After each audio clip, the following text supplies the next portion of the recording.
Shalom, saudaraku, sahabatku, di mana saja berada. Pada kesempatan yang baik ini kita akan belajar bersama-sama karena hari-hari ini kita sangat membutuhkan Tuhan lebih lagi. Dan yang luar biasanya Tuhan akan melawat umatnya untuk kita mempersembahkan hidup kita kepadanya. Manusia normal dan sehat pasti merindukan hidup yang sukacita dan bahagia.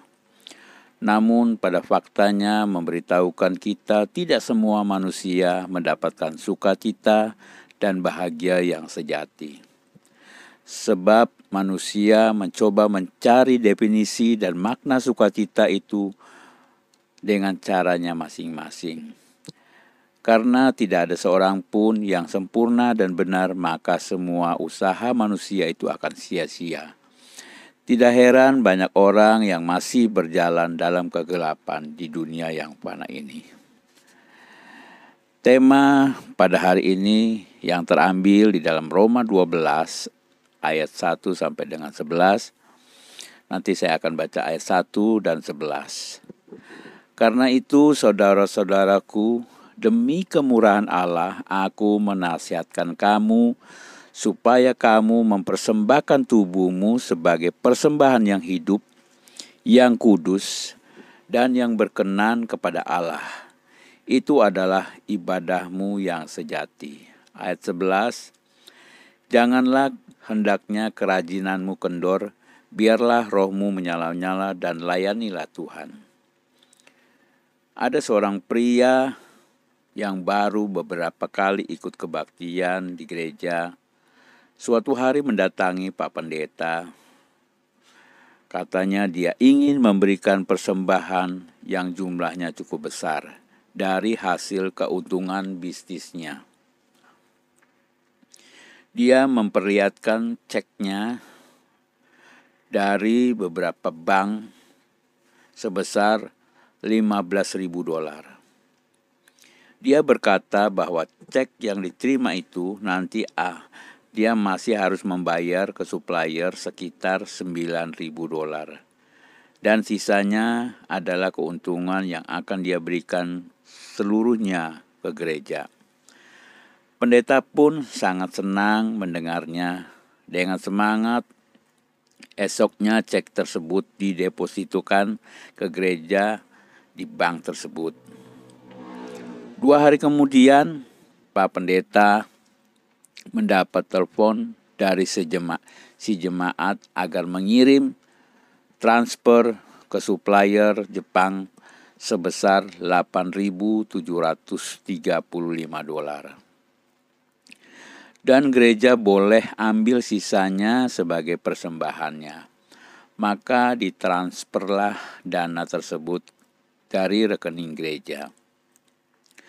Pada hari Minggu depannya, si anggota jemaat gadungan ini datang lagi ke pendeta dengan cek lain yang jumlahnya lebih besar lagi, yaitu $25.000. Katanya pembayaran terakhir dari bisnis dealnya nanti, dia akan memberikan $10 ke gereja. Luar biasa. Pak Pendeta tambah semangat dan tambah happy. Uang persembahan gereja termasuk cek tersebut disetor ke rekening gereja. Pada hari Rabu, pendeta dapat instruksi lagi dari pria tersebut untuk mentransfer $17.200 ke supplier di Taiwan. Tetapi waktu pendeta datang ke bank tersebut, ia sudah ditunggu oleh beberapa polisi atas laporan bank tersebut. Karena kedua kasir cek tersebut ternyata palsu. Singkat cerita, karena pendeta itu hanya korban kejahatan, ia tidak ditahan. Tapi gereja sempat kehilangan dananya $8.735. Pak Pendeta ini sangat stres dan sedih. Bagaimana hal ini harus dijelaskan ke jemaatnya? Akhirnya dia harus gantikan uang gereja itu dengan uang simpanannya sendiri. Ini sungguh menyedihkan. Pertanyaannya, Apa perbedaan Pak Pendeta dan si anggota jemaat penipu itu? Perbedaannya, Pak Pendeta itu tulus tapi tidak cerdik alias bodoh. Semangatnya melayani dan mengasihi mungkin sekali berkobar-kobar, tapi tidak ada pengetahuan yang benar. Sedangkan si anggota jemaat penipu itu bagaimana? Dia cerdik tapi tidak tulus. Akibatnya jadi licin dan jahat. Dia punya pengetahuan tapi semangat dan motifnya salah. Dia pakai untuk menipu, mencari keuntungan materi, untuk kepentingan diri dan berani merusak dan merugikan orang lain. Kalau dilihat dua-duanya ngawur, dua-duanya sia-sia belaka. Keduanya mirip sebuah robot saham kosong. Itulah gambaran tentang kedua jenis manusia di atas. Mengumpulkan harta dunia untuk diri sendiri, kerja keras, halal dan tidak halal, lembur siang malam, coba berbagai usaha, ibarat robot yang bekerja tanpa henti. Ketika meninggal, bahkan ada banyak orang sebelum meninggal ternyata hasilnya sia-sia tanpa hampa. Ibarat saham kosong atau cek kosong yang tidak ada nilainya.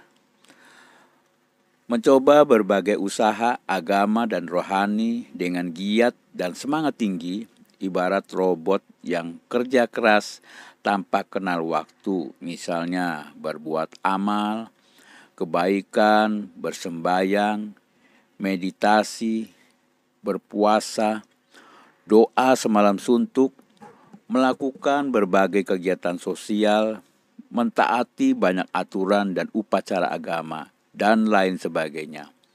Tapi motifnya dan tujuannya salah. Semua itu untuk kepentingan diri, misalnya supaya tersohor, kumpulkan kredit ke surga, jasa, untuk jadi layak diselamatkan, dan lain sejenisnya. Hasilnya adalah sia-sia tanpa hampa, ibarat saham kosong dan cek kosong. Itulah yang ditulis oleh Rasul Paulus tentang orang Yahudi.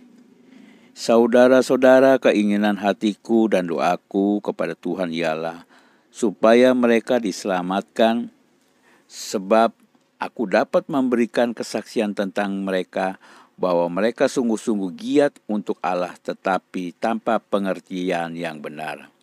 Di dalam Roma 10 ayat 1 dan 2. Surat Roma yang ditulis oleh Rasul Paulus dapat dibagi dalam dua bagian besar, yaitu pasal 1 sampai dengan 11 tentang pelajaran doktrin, ajaran firman Tuhan yang kental soal manusia, dosa, Kristus, Taurat, Injil keselamatan, penderitaan, dan berbagai ajaran dasar kekristenan. Pasal 12 dan 16 adalah ajaran tentang hal-hal praktik dalam hidup dan pelayanan orang percaya. Doa dan harapannya agar semua orang Kristen, pengikut Kristus yang sudah diselamatkan Kristus, memiliki keseimbangan yang baik dalam ajaran doktrin dengan pengertian yang benar, dan dalam kehidupan dan pelayanan nyata sehari-hari secara praktis, efektif, dan produktif. Dengan kata lain, punya doktrin yang benar tapi tidak punya praktik yang benar, giat dan semangat adalah sama dengan teori yang kosong. Hanya pintar bicara tapi tidak ada tindakan nyata. Omong tok, teori tok. Ini ibarat robot saham kosong yang sia-sia dan hampa. Sebaliknya, punya tindakan dan semangat yang tinggi tapi tidak punya ajaran doktrin yang dengan pengertian yang benar sesuai firman Allah, juga ngawur, salah dan menyesatkan. Ini juga ibarat robot saham kosong yang sia-sia dan hampa. Permisi tanya, bagaimana dengan hidup Anda selama ini? Apakah mirip dengan robot saham kosong sesuai dengan topik kita di atas? Janganlah Anda menjadi robot sahab kosong. Berubahlah sebelum terlambat. Rasul Paulus tidak ingin jemaat Roma juga Anda jatuh ke dalam kedua ekstrim tersebut.